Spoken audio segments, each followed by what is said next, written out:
자, 오늘 제가 이 말씀을 제 사무실에서 한번 읽었지만 읽는 과정 가운데 이 말씀이 또 제 눈에 쏙 들어왔어요.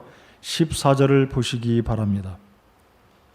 14절 상반절에 보면 이것은 우리가 이제부터 더 이상 아이가 되지 아니하여. 여러분의 믿음의 상태가 아이에 머물러 있기 원하는 분들은 한 분도 없으실 겁니다. 공감이 되시죠? 어린아이의 상태에 머물러 있는 사람이 한 사람도 우리에게 없으리라고 믿습니다. 자, 이것은, 이 의미는 앞뒤 문맥을 보면 7절부터 16절까지 하나님께서 성령을 통해 우리 모두에게 교회를 섬길 수 있는 선물, 기프트, 은사, 카리스마, 은사를 주셨는데요.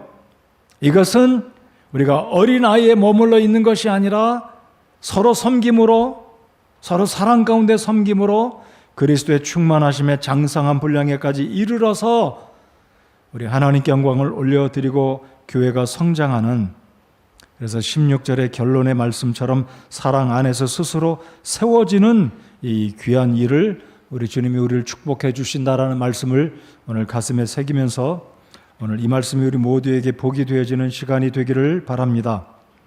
다시 한번 반복해서 말씀드리면 에베소서는 전부 다 몇 장으로 되어 있다고 말씀드렸습니까? 6장. 전부 다 6장인데 3장씩 정확하게 나눠집니다. 근데 앞부분 3장은 무엇으로 구성이 되어 있다고 말씀드렸습니까? 두 글자. 뭐라고요? 교리적인 내용. 우리가 어떻게 구원받았고 우리 주님 안에서 구원받은 우리가 어떤 복을 받았는지 바울 사도가 강조하고 있습니다. 우리가 받은 복은 영적인 부유함을 이미 받았다라는 겁니다. 영적인 부유함. 자, 그런데 이제 4장부터 6장까지는 부유함을 근거로 우리가 주님 안에 있는 얻어진 바 된 성도의 이 특권을 기본으로 해서 이제 행해야 될 것. 그래서 저와 함께 몇 구절을 찾아보실 텐데요. 저를 따라서 해 주시기 바랍니다. 걸으라. 자, 그 걸으라는 앞에 두 글자를 추가해서 걷고 걸으라. 다 같이 읽어보시겠습니다. 시작. 걷고 걸으라. 자, 그러니까 1장부터 3장까지는 그리스도 안에서 하나님이 우리에게 주신 영적인 부유함이 핵심 내용이라면 이제 4장부터 6장까지는 무엇이 핵심 내용이라고요? 걸으라. 무엇을 근거로 걸으라고요? 구원받았으니까 그 영적인 부유함을 근거로 걸어가라. 실제로 행동에 옮기라라는 것입니다. 자, 그러면 4장 1절 보십시오. 4장 1절 맨 끝에 합당하게 걷고, 그렇죠? 걷고가 나오죠. 4장 17절 다음 주에 살펴볼 말씀입니다. 자, 17절 보시면 이제는 부정적인 측면에서 말씀하기를 그들의 헛된 생각 속에서 걷는 것 같이 걷지 말라. 자, 이 의미를 다시 읽어드리면 그들과 동일하게 걷지 말고 그리스도인답게 걸으라 라는 뜻이 되겠죠. 자, 5장 2절을 한번 다 같이 보시면 5장 2절 마지막 끝부분 사랑 안에서 어떻게 하라고요? 걸으라. 계속해서 걸으라고 이야기하고 있지 않습니까? 5장 8절을 다 같이 읽어보겠습니다. 5장 8절 다 같이 시작. 너희가 한때는 어둠이었으나 이제는 주 안에서 빛이니 빛의 자녀들로서 걸으라. 걸으라라고 이야기하지 않습니까? 자, 이제 마지막으로 5장 15절을 보시기 바랍니다. 15절을 보시면 걸으라는 단어가 또 나오죠. 그런즉 너희는 주의하여 어리석은 자가 아니라 지혜로운 자로서 조심스럽게 걸어. 자, 그러니까 지금 바울 사도는 에베소서 4장부터 6장까지 적어도 5번을 걸으라고 이야기합니다. 3장에서 5번을 걸으라. 그러니까 걷는다는 것이 얼마나 중요합니까? 여러분, 구약의 노아의 홍수 이전에 걷는다라는 이 의미와 함께 가장 부합하는 사람이 한 사람이 있다면 죽음을 보지 않고 천국으로 올라간 사람 누구인가요? 에녹이 하나님과 어떻게 하더니 하나님이 그를 데려가심에 더 이상 보이지 않게 되었다. 어떻게 했다고요? 동행했다. 동행이란 말은 walking with God, 하나님과 함께 걸었다라는 겁니다. 자, 그래서 에베소서 4장부터 6장까지의 중심 내용, 핵심 내용은 뭐라고요? 걸어라. 1장부터 3장까지 핵심 내용은 뭐라고요? 주님 안에 영적인 부요함, 우리가 영적인 부요함 가운데 살고 있는지, 교리적인 측면에 우리가 구원받아서 죄와 허물 가운데 죽었던 우리들을 살리셨지 않습니까? 자, 그러면 이제 파워포인트를 한번 보시면서 비교를 해보겠습니다. 자, 글자가 작아서 잘 안 보이실지 모르겠어요. 앞에 모니터를 보시든지 스크린을 보시고, 스크린에 혹시 불이 전면에 켜 있으면 불 몇 개를 꺼주시고, 자, 먼저 왼쪽 편에 우리가 가지고 있는 부유함, our wealth. 이 our wealth는 물질적인 것이 아니라 거기다 그 하나 글자를 추가하면 영적인 부유함인데, 영적인 단어는 그냥 생략했습니다. 자, 1장부터 3장까지 우리가 지니고 있는 주님 안에서의 영적인 부유함. 자, 1장 3절 다 같이 읽어보겠습니다. 시작. 모든 영적인 복으로 우리에게 복을 주심. 영적인 복을 우리 주님이 주셨습니다. 2장 1절부터 10절까지는 죽었던 우리를 살려주심. 자, 그리고 2장 11절부터 22절까지 다 같이 읽을까요? 시작. 유대인과 이방인 사이에 중간벽을 허무시고 하나로 만들어 주셨다. 하나로 만들어 주심. 이것이 우리가 유대인이나 이방인이나 차별 없이 주님 안에서 한 몸이 됐다라는 영적인 부유함을 바울이 이야기합니다. 끝으로 3장에 가서는 주께서 사탄을 정복하셨다. 자, 그러면 이제 4장부터 6장까지 이 네 부분에 걸쳐서 하나님과 함께 걸음, 말씀과 함께 걸음, 주와 함께 걸어가는 이 부분. 자, 오른쪽 글자가 약간 안 보이기는 하는데, 자, 4장 1절을 다 같이 읽겠습니다. 시작.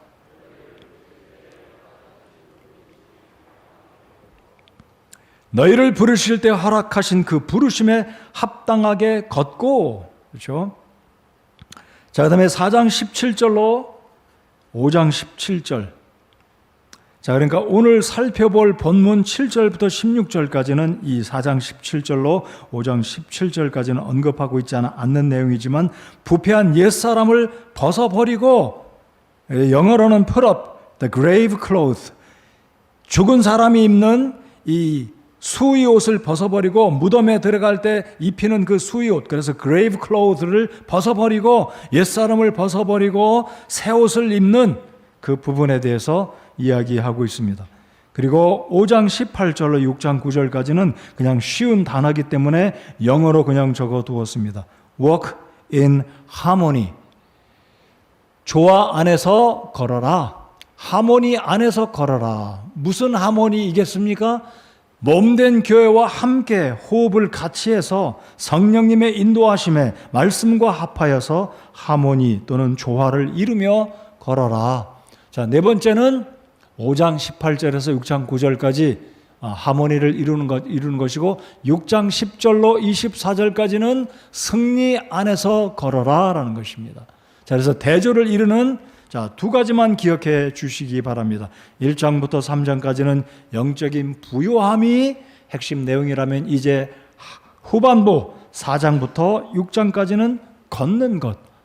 내가 날마다 주님과 걷고 있는지, 이번 한 주간 동안도 말씀과 함께 걷고 있는지, 지난 주일날 들었던 말씀을 계속해서 묵상하며 그 말씀과 함께 동행하고 있는지, 큐티할 때 하나님이 내게 주신 감동을 기억하고 그 말씀과 함께 살아가려고 애쓰고 있는지, 주와 함께 걷고 있는지 여러분 자신을 점검해 보시기 바랍니다.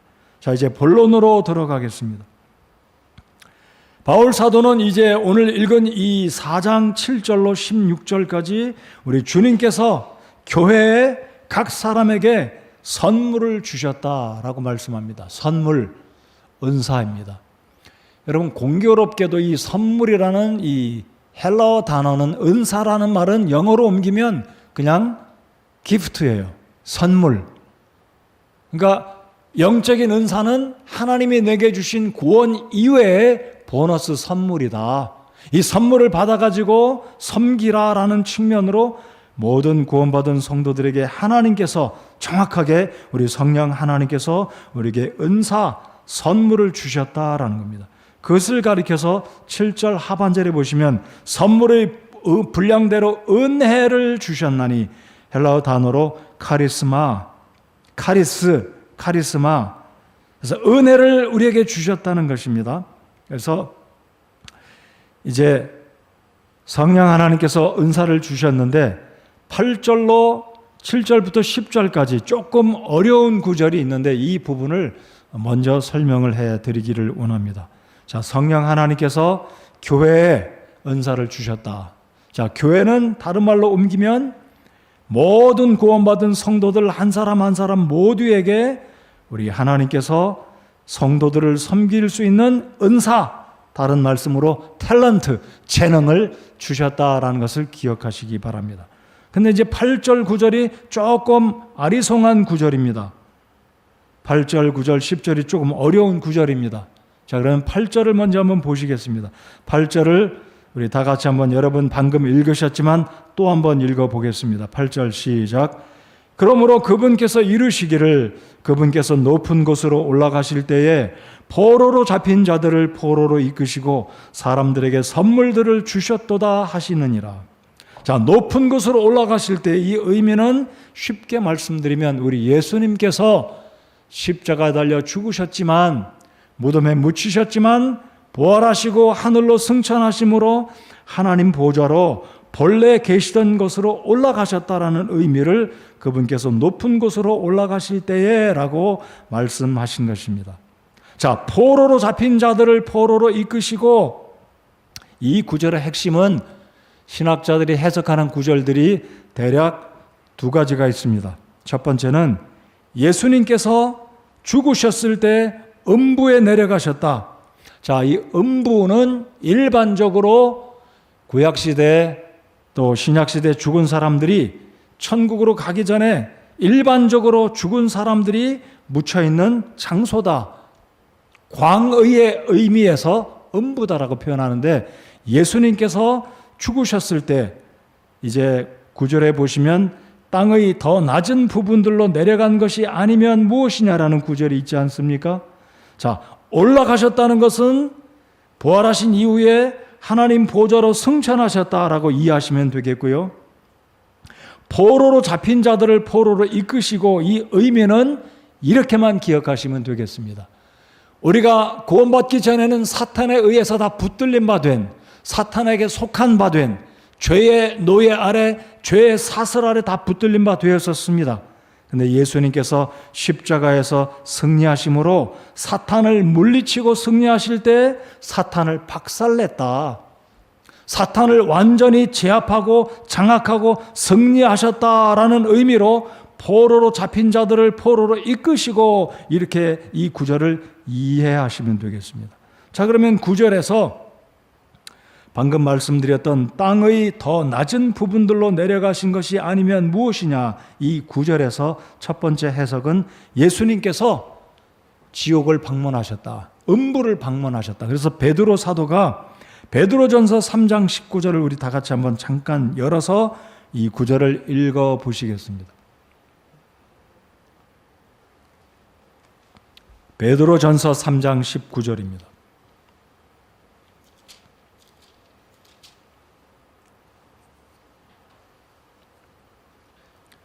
(356쪽입니다) 356페이지 베드로전서 3장 19절입니다. 다 같이 찾으셨으면 읽겠습니다. 시작.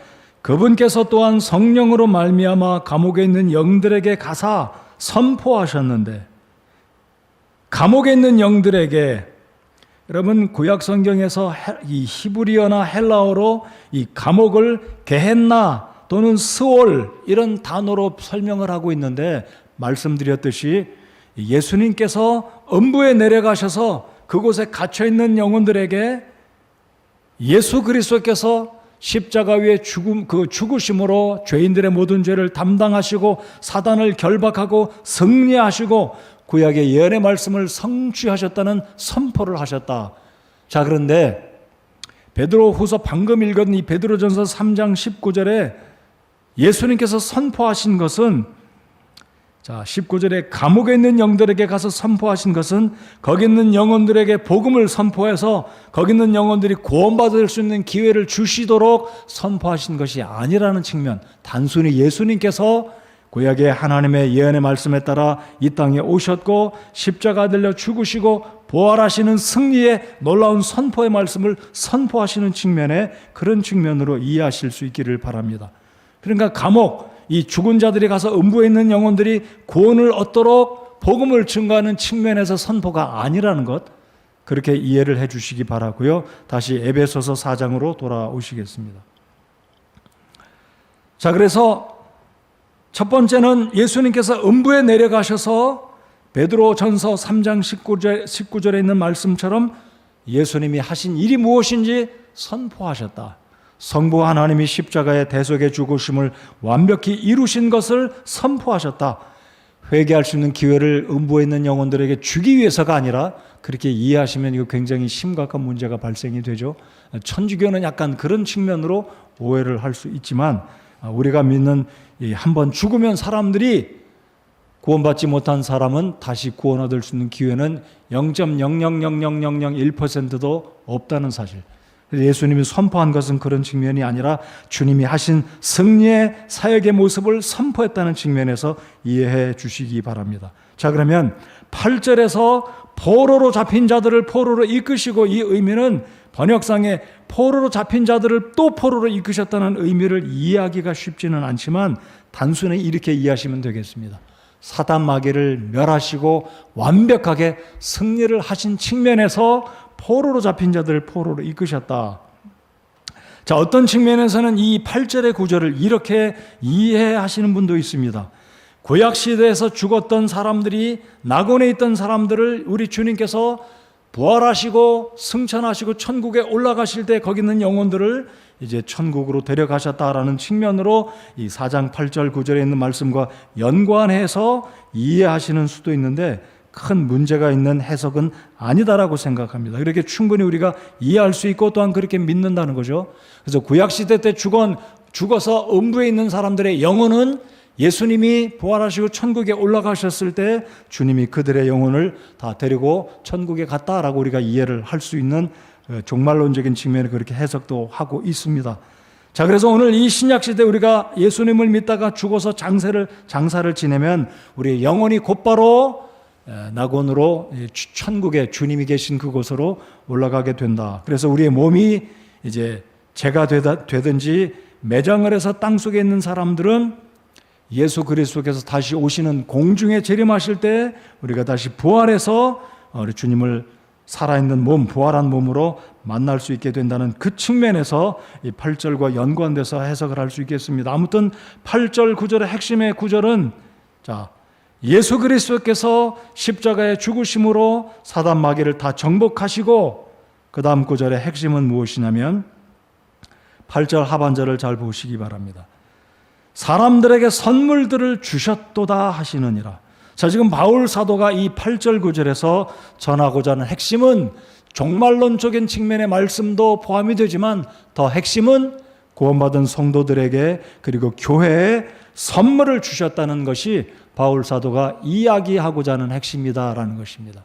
사단을 멸하고 승리하셨고 그 결과로 우리 주님께서 교회 모든 성도들, 구원받은 성도들에게 교회를 잘 섬길 수 있는 선물들을 주셨다라는 것이 핵심이다라는 것을 기억하시기 바랍니다.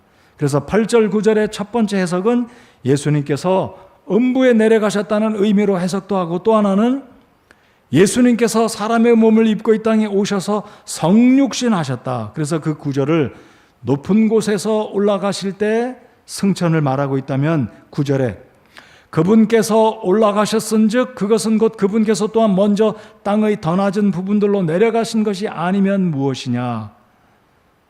10절 내려가신 그분께서 또한 모든 하늘보다 훨씬 위로 올라가신 바로 그분이시니, 자, 10절에서는 내려가셨다. 그리고 하늘들보다 훨씬 위로 올라가셨다. 이 의미는 두 가지 측면으로 이해할 수가 있겠습니다.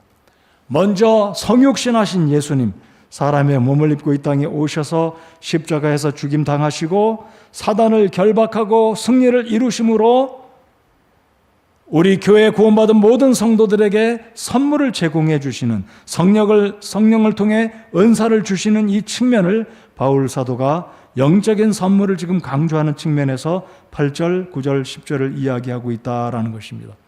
물론 이제 8절, 9절, 10절을 이 종말론적인 측면에서 아까 말씀드리면 베드로 사도가 베드로전서 3장에서 이야기한 9절과 예수님께서 승천하시면서 구약시대 때 죽은 영혼들을 천국으로 이끌고 가셨다는 측면으로도 이해할 수 있는 해석의 한 측면도 있기는 하지만 본문의 이 문맥에서는 정확하게 바울 사도가 이야기하고자 하는 핵심은 성령을 통해서 은사를 주셨다라는 것입니다. 자, 이런 측면에서 구원받은 성도들에게, 즉 교회에 속한 우리 예수님의 몸된 지체들에게는 모두가 다 제외 없이 하나님께서 선물, 은사들을 주셨다라는 것을 우리가 이 구절을 통해서 확신할 수가 있는 것입니다. 자, 그래서 10절의 말씀을 다시 한번 좀 몇 말씀을 더 붙여서 말씀드리면, 내려오셨던 분, 또 그리고 언급한 하늘들 위에 올라가셨던 바로 그분. 자, 하늘들이라고 그랬죠. 바울 사도도 그가 천국에 다녀올 때 3000층에 갔다 왔다라고 이야기를 합니다. 그러니까 하늘들이라고 표현한 것이 우리 한국의 개념에서는, 개역 성경에서는 그냥 하늘이라고 표현하지 않습니까? 근데 흠정역 성경은 하늘들이다라고 표현하고 있고, 바울 사도가 3000층이라고 이야기하고 있는 것을 보면, 그리고 유대인들의 개념 속에서는 이 유대인들은 하늘을 7층이다라고 생각을 한다고 합니다. 7개의 층수가 있다. 자, 그것은 유대인들의 표현이라고 한다면은요, 바울 사도는 그가 기록한 고린도에 보낸 서신에서 분명히 3000층이라고 말한 것을 보면 하늘은 한 층이 아니라 3층이 있다. 그래서 저는 개인적으로 대기권, 그리고 산소가 없는 성층권, 그 위에 3층권, 3층 하늘, 거기가 바로 하나님의 보좌가 있는 천국이다라고 저는 개인적으로 그렇게 믿습니다. 그러니까 3층이 있다. 적어도 대기권 지나서 성층권, 산소가 없는, 중력이 미치지 않는 그 영역을 지나면 북쪽 하늘에 하나님의 보좌를 하나님께서 거기 좌정하신다는 구약에 있는 말씀처럼, 자, 여기 10절에 보면 하늘들보다 훨씬 위로 올라가신 바로 그분이시니, 그래서 이 10절에서 강조하고 있는 것이 무엇이겠습니까? 우리 주님은 이 땅에 비하하셨다. 낮은 몸으로, 사람의 몸으로, 빌립보서 2장에 있는 말씀처럼 우리 그리스도의 비하, 자신을 비우심, 자신을 겸손한 사람의 몸으로 오신 그 부분에 대해서 빌립보서 2장에 이야기하고 있지 않습니까? 그래서 이 10절, 9절, 8절에서는 예수님의 비하, 예수님께서 사람의 몸을 입고 이 땅에 오심을 이야기하고 있으면서 동시에 우리 주님께서 이제는 하늘들보다 훨씬 위로 올라가신 우리 주님의 본래의 하나님의 영광의 모습을 되찾으신 그 모습에 대해서 이야기하고 있는 이 모습. 그래서 8절, 9절, 10절의 핵심은 우리 예수님의 낮아지심과 다시 승천하신 이후에 하나님의 영광의 모습을 회복하신 모습. 자, 아무튼 다시 강조해 드리면 7절, 8절, 9절에서 핵심 포인트는 우리 예수님께서 십자가에서 죽으심으로 사단 마귀를 결박하고 승리를 거두셔서 교회에 은사를 제공해 주시는데, 모든 구원받은 성도들에게 은사를 제공해 주신다라는 이 핵심 구절을 이해할 수 있기를 바랍니다. 자, 이제 두 번째로 넘어가겠습니다. 첫 번째는 주님께서 십자가에서 승리하심으로 성령 하나님을 통해 교회 모든 지체들에게 은사를 주셨다라는 것이고요. 자, 이제 두 번째는 은사의 종류를 한번 살펴보겠습니다. 근데 바울 사도는 독특하게 이 에베소서에서는 은사의 종류를 5가지만 국한시켜서 이야기합니다. 그것도 5가지 모두가 가르치는 은사입니다. 근데 반면에 고린도전서 12장부터 14장까지 보면 굉장히 많은 은사들을 언급합니다. 자, 여러분 에베소서 4장 어딘가에다가 펜이 있으신 분들은 제가 불러드리는 장을 적어두시면 좋을 것 같아요. 베드로전서 4장, 고린도전서 12장, 로마서 12장. 자, 그러면 신약 성경에서 은사를 말하고 있는 12장 2개, 4장 2개를 다 기록한 겁니다. 자, 12장이 2개, 4장이 2개. 기억 그렇게 해 주시면 좋을 것 같아요. 그래서 여러분이 은사에 대해서 공부하고 싶고 은사에 대한 말씀을 찾아보고 싶으면 4장을 두 곳 찾으시고 12장을 두 곳을 찾으시면 다 됩니다. 자, 그럼 첫 번째 4장은 에베소서 4장. 두 번째 4장은 몇 장 4장이라고 어느 책 4장이라고 말씀드렸습니까? 베드로전서 4장입니다. 4장 10절로 11절까지 베드로전서 4장의 은사를 이야기해 두고 있고요. 에베소서 4장은 11절 한 구절에 잠시 후에 살펴보겠고요. 자, 12장이 두 장은 몇 장 12장, 어떤 책 12장인가요? 로마서 12장과 고린도전서 12장입니다. 다 기억하시겠죠? 안 어렵잖아요. 로마서 12장, 고전 12장, 에베소서 4장, 베드로 몇 장 4장이에요? 베드로 전서 4장. 이러면 신약 성경에서 은사를 취급하고 있는 장 4장을 다 찾는 거예요. 에베소서 4장, 베드로전서 4장, 로마서 12장, 고린도전서 12장. 근데 고린도전서 12장은 좀 길어요. 그래서 고린도전서 12장부터 그것도 4자가 들어갑니다. 14장. 자, 기억하기 쉬우시죠? 4장만 2개, 12장만 2개. 고린도전서 12장, 로마서 12장, 베드로전서 4장, 에베소서 4장. 기억하셨죠? 자, 그러면 에베소서 4장 11절을 다 같이 읽겠습니다. 자, 에베소서 4장에 바울 사도가 언급한 은사는 요 5가지만 있고 다른 거는 언급이 안 됐어요. 자, 11절을 다 같이 읽겠습니다. 시작. 그분께서 더러는 사도로, 더러는 대언자로, 더러는 복음자로, 더러는 목사 겸 교사로 주셨으니. 자, 그리고 12절부터는 이 5가지 은사는 무슨 일을 하기 위해서 주신 것이다라고 말을 하고 있고 또 다른 은사는 언급을 하고 있지 않습니다. 예를 들면 섬기는 은사, 믿음의 은사, 전도의 은사, 봉사의 은사, 이런 은사는 언급을 안 해요. 고린도전서처럼 굉장히 다양한 은사를 언급하고 있지 않습니다. 자, 그러면 5가지 직분은 무엇인가요? 자, 보십시오. 사도, 대언자 또는 선지자죠. 그리고 세 번째가 무슨 은사입니까? 복음 전도자. 그리고 넷째는 목사 겸 교사. 5가지 은사입니다. 이 5가지 은사는 직책의 은사입니다. 다시 말씀드리면 말씀을 가르치거나 전하는 은사들이에요. 그렇죠? 사도. 물론 사도 시대 때는 사도들이 어떤 은사를 행했습니까? 신유의 은사. 심지어 사람을 살리는 이 기적의 은사도 행했습니다. 손수건을 덮기만 하면 병자가 났습니다. 죽은 사람도 사도들이 살렸습니다. 자, 그런데 사도 시대가 지나가면서 사도적인 은사가 사라졌습니다. 사도 자체가 존재하지 않지 않습니까?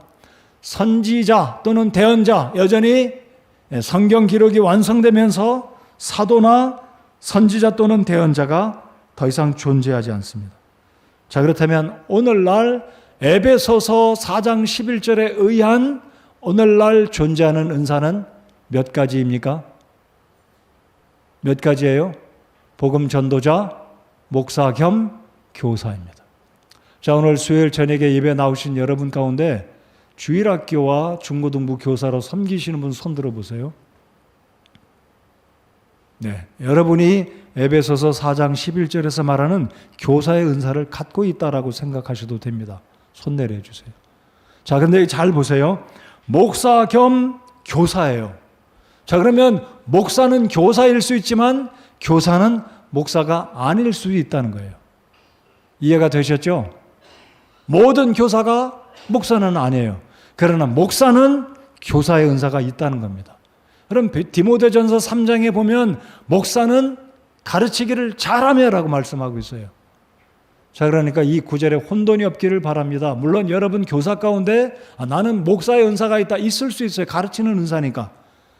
근데 목사의 직책이나 직무는 은사로 주어지지는 않은 것 여러분이 알고 계시리라고 생각합니다. 자, 그러니까 이 5가지 에베소서에는 왜 바울 사도가 다양한 은사를 설명 안 하고 있는지 저는 모르겠어요. 왜 다른 은사는 언급 안 했는지 모르겠어요. 그렇지만 특징이 이 5가지는 모두가 다 말씀과 연관된 은사였습니다. 왜 바울 사도가 에베소 교회는 이 5가지만 그것도 말씀과 연관된 은사를 이야기했는지 잘 모르겠어요. 나름대로 이유가 있으리라고 생각합니다. 자, 그런데 첫 번째, 두 번째는 신약 성경 27권이 완성되면서 사도시대가 지나고 대언자나 선지자를 통해서 하나님이 더 이상 일하지 않으시고 기록된 성경을 통해서 하나님께서 우리에게 기록되어진 이 특별 계시를 문자로 우리에게 전해주시지 사람의 입을 통해서 귀를 통해서 어떤 특별한 특별 계시를 귀에 들리도록 하나님께서 전달하는 선지자는 더 이상 존재하지 않도록 오늘 이 시대의 선지자는 사도는 더 이상 허용하시지 않는다라고 우리가 믿습니다. 자, 그래서 이 에베소서에서 언급하는 이 직분은 5가지다. 근데 이 5가지 가운데도 사도와 대언자 또는 선지자의 시대가 지났기 때문에 오늘 이 시대에 에베소서 5장 11절에서 언급한 은사는 3가지뿐이다. 오늘 제가 여러분께 나눠드린 은사 진단의 이 문항을 집에 가셔서 잘 풀어보셔가지고 여러분에게 어떤 은사가 있는지, 예를 들면 전도, 믿음, 구제, 돕는 것, 대접, 중보기도, 지식, 지도력, 긍휼, 가르침, 지혜, 이런 은사들, 행정관리, 다스림, 이런 측면, 또 남다른 기술과 기능의 은사, 이런 은사가 있으신지 여러분 한번 점검해 보시고 그 은사를 통해 주님의 교회를 잘 섬기시는 여러분들 되시기 바랍니다. 자, 그럼 세 번째로 이제 12절부터 16절까지 왜 하나님께서 우리 교회 모든 성도들에게 은사를 주셨는지, 은사의 목적이 무엇인지 살펴보겠습니다. 자, 은사의 목적이 무엇이겠습니까? 자, 12절을 다 같이 한번 읽겠습니다. 에베소서 4장 12절 시작.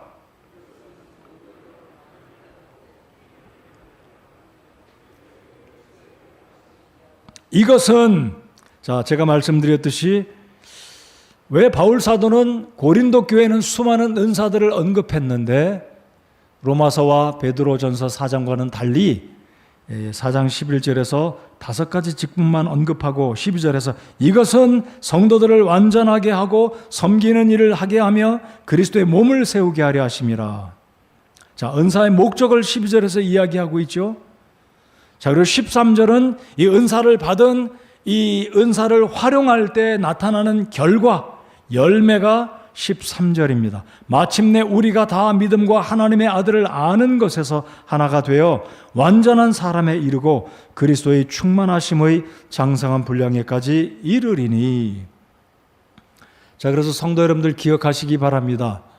여러분의 은사가 어떤 은사가 되셨든지 간에 이 은사는 나를 높이기 위해서, 나를 다른 사람들 앞에 세우기 위해서가 아니라 다른 사람을 섬기게 하기 위해서. 자, 12절 하반절을 보시면 섬기는 일을 하게 하며 그리스도의 몸을 세우게 하려 하심이라. 꼭 기억하시기 바랍니다. 하나님이 내게 주신 은사는 자랑하고 다른 사람들 위해 나를 높이는 것이 아니라 섬기는 일을 하고 교회를 세우게 하기 위해서이다라는 것을 꼭 기억하시기 바랍니다. 자, 14절을 보시면 아까 말씀드린 그대로 이것은 우리가 이제부터 더 이상 아이가 되지 아니하여 사람들의 속임수와 몰래 숨어서 속이려 하는 자들이 사용하는 간교한 술수로 말미암아 교리의 모든 바람에 이리저리 흔들려 밀려다니지 아니하고. 자, 이 은사의 목적을 3가지를 말씀을 드려보겠습니다. 첫째는 성도들을 완전하게 세우기 위함이다. 성도들을 완전하게 세우기 위함이다. 두 번째는 섬기는 일을 하게 하기 위함이다. 세 번째는 그리스도의 몸을 세우게 하려 합니다. 이 3가지를 줄이면 어떤 말로 한마디로 줄일 수 있겠습니까? 한마디. 교회를 세우게 합니다. 하나님이 우리 각 사람에게 은사를 주심은 교회를 세우게 합니다.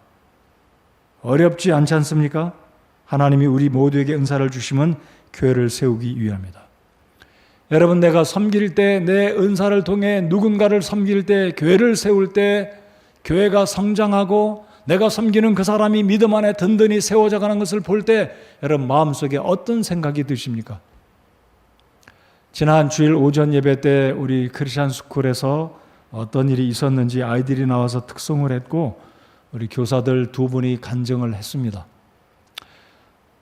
백여성 형제와 박성철 집사님이 간증을 해주셨는데 아이들을 가르칠 때 얼마나 기쁨이 있었는지 배 형제가 이 앞에 앉아 있는데 여러분 내 은사를 통해 성도들을 섬길 때 교회가 성장하는 모습을 볼 때 여러분 마음속에 기쁨이 있으신가요? 그렇죠? 기쁨을 주신 것. 그래서 이 은사를 주신 목적은 자 16절을 우리 한번 읽어보겠습니다. 16절을 읽으실 때 나는 내 마음속에서 이 구절이 정말로 내 마음속에 마치 스파크가 일어나듯이 내 마음이 찌릿한다. 전율이 일어난다라고 느껴지는 표현이 어떤 것인지 잘 관찰하며 한번 읽어보시기 바랍니다. 자, 16절 다 같이 읽겠습니다. 시작. 그분으로부터 온 몸이 각 부분의 분량 안에서의 효력 있는 일에 따라 모든 마디가 공급하는 것에 의해 꼭 맞게 함께 결합되고 들어차서 몸을 자라게 하여 사랑 안에서 스스로를 세우느니라. 교회가 이렇게 은사를 활용하고 모든 지체들이 잘 효력 있는 일에 따라가 무슨 일이겠습니까? 자기 은사를 활용할 때 남의 은사, 내게도 없는 은사를 가지고 되지도 않는 일을 아주 막 힘들게 효과도 없는 일을 은사 구분을 잘 못하고 하면 이게 효력 있게 잘 들어맞는 게 아니죠. 삐걱거리는 거고 잘 안 되는 겁니다. 그런데 적재적소에서 자기 은사를 잘 활용하는 그 표현이 바로 이것입니다. 각 부분의 분량 안에서의 효력 있는 일에 따라 모든 마디가 공급하는 것에 의해 꼭 맞게 함께 결합되고 들어차서 여기는 3중 강조, 4중 강조가 아닌가 생각합니다. 잘 보십시오. 분량 안에서의 효력 있는 일에 따라 각 마디, 모든 마디가 공급하는 것에 의해 꼭 맞게 그리고 함께 결합되고 들어차서 몇 번의 강조인가요? 하나님이 내게 주신 은사를 적재적소에게 기쁨으로 성령이 주시는 능력으로 자원해서 기쁨으로 잘 섬기게 되는 그 표현들이 효력이 있고 공급하고 결합되고 들어차서 그리고 결론이 뭡니까? 몸을 자라게 하여 사랑 안에서 스스로를 세우느니라. 여러분 생명을 지닌 기관은 자연적으로 성장을 하게 됩니다. 우리 교회가 하나님이 기뻐하시는 이 은사를 모든 성도들이 은사를 받은 대로 이 16절에 있는 말씀처럼 효력 있는 일에 따라 모든 마디가 공급되는 것에 의해 꼭 맞게 함께 결합되고 들어차서 일하면 섬기면 교회가 사랑 안에서 스스로 세워져 나가게 된다라는 사실입니다. 이 말씀을 믿고 확신하시기 바랍니다. 그래서 하나님께서 저와 여러분에게 주신 이 은사를 10분 활용하면 교회가 성장하게 된다라는 것입니다. 자, 오늘 말씀의 결론입니다. 자, 그래서 에베소서 이제 후반부를 저희들이 보고 있지 않습니까? 오늘이 이제 두 번째입니다. 4장 두 번째 7절부터 16절까지 살펴보고 있습니다. 그래서 후반부의 내용의 말씀은 실천적인 부분으로서 자, 오늘 제가 1장부터 3장까지 영적인 부유함을 강조해 드렸고 이제 4장부터 6장까지 이 3장 나머지 후반부의 중요한 핵심 내용은 3글자로 뭐라고요? 걸어라입니다. 걸어라. 자, 그렇다면 어떻게 걸어야 되겠습니까?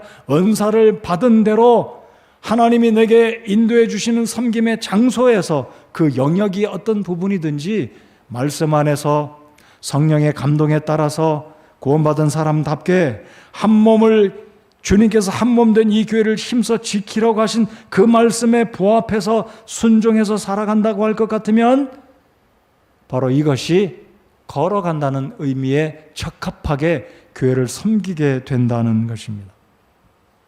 그래서 우리 주님께서 여러분과 저에게 주신 은사가 무엇인지 발견하고 남의 은사 부러워하지 말고 내게 있는 은사, 내게 주신 은사 감사하고 하나님 제게도 은사 주신 것, 이 은사를 제가 무시하지 않고 이 은사를 썩혀두지 않고 저 사람 은사 부러워하지 말고 하나님 저를 눈으로 만들어 주셨다면 저는 눈을 크게 뜨고 볼 수 있는 역할을 하게 해 주십시오. 하나님 저를 귀로 만들어 주셨다면 보는 것에 한눈 팔지 말고 듣게 해 주십시오.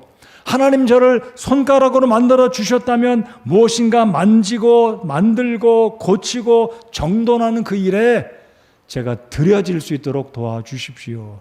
제가 가르치는 일, 음악적인 부분으로 노래하는 일이면, 음향의 일이면, 전도하는 일이면 이런 부분에 우리의 삶을 들여서 하나님의 교회를 섬길 때 이 놀라운 역사들이 우리 가운데 일어날 것을 저는 믿고 확신합니다. 자, 여러분, 사역이라는 말을 우리가 잘 쓰잖아요. 사역 또는 사역자라고 말합니다. 사역자들은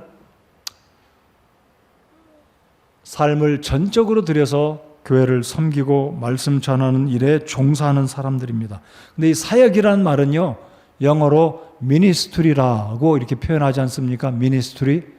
근데 이 미니스트리라는 말은 다른 말로 옮기면 섬긴다는 뜻입니다. 섬긴다. 그래서 영어로 사역자 그러면 미니스터 그러지 않습니까? 물론 어떤 부서의 장관들을 미니스터라고 표현합니다.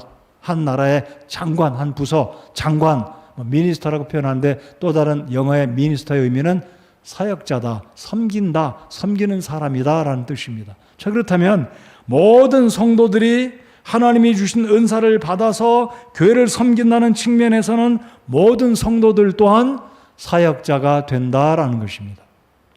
그래서 오늘 이 시간 이후로 나도 사역자다.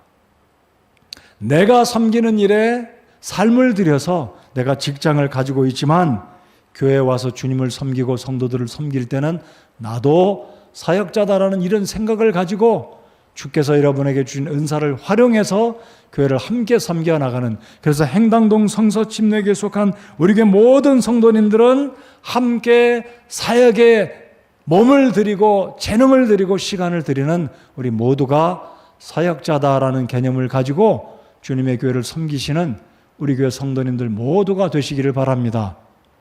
아멘이죠? 네, 우리 모두가 섬기는 자입니다. 그래서 우리 교회 사역자들은 누구누구가 아니라 우리 모두가 사역자다. 오늘 이 시간 이후로부터 우리 주님께서 우리에게 이런 놀라운 특권과 이 능력, 선물, 이 기프트를 주셨다라는 사실을 기억하시고 오늘 이 7절부터 16절 말씀을 기억하면서 이 에베소서 4장부터 6장 마지막까지는 걸으라.